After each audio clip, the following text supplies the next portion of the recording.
So this is from the Bleacher Report. Free agent contracts the Browns, they say, must pursue after the preseason. They say running back J.D. McKissic. If Cleveland wants somebody whose skill set could complement Chubb's, it could target J.D. McKissic, pass-catching back who excelled in third down opportunities over his career with the Washington Commanders, 150 catches, 1,159 yards during that span. Defensive tackle Akeem Hicks.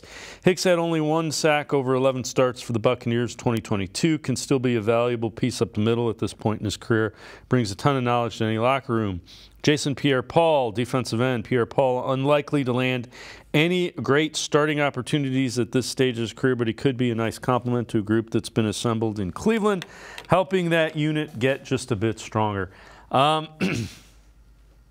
I don't think they're looking for anybody like that at this point in time. They may, I guess the bye's early enough, which I kind of forgot, but Mary Kay brought it up earlier.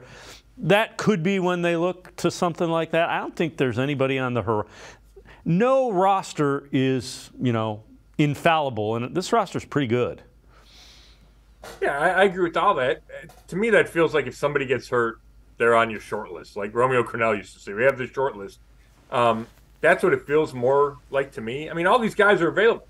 And when the Browns set their roster, you could have gotten all these guys. Now, one thing you have to remember is if a vested veteran is on your roster week one, then the whole salary is guaranteed for the rest of the year.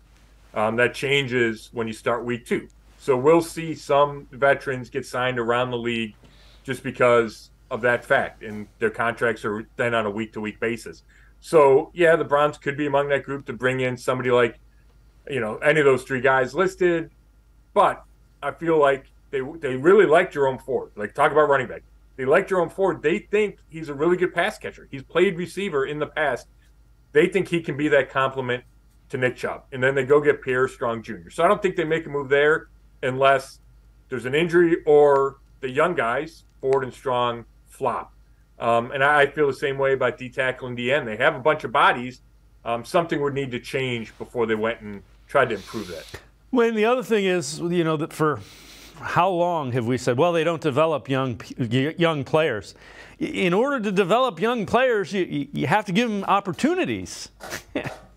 Yeah, and that's part of what they do with the developing the draft picks, and they keep guys on the roster. Is Pierre-Paul better than Alex Wright right now and Elijah McGuire or Isaiah McGuire? Yeah, I'm sure he is, but he's been in the league for 10 years, right? These guys haven't. It doesn't feel like any sense of urgency there now, right at the bye or at the trade deadline, and you feel like, hey, you're a piece away, you're two pieces away. I think that's when you could see a move, but not right now.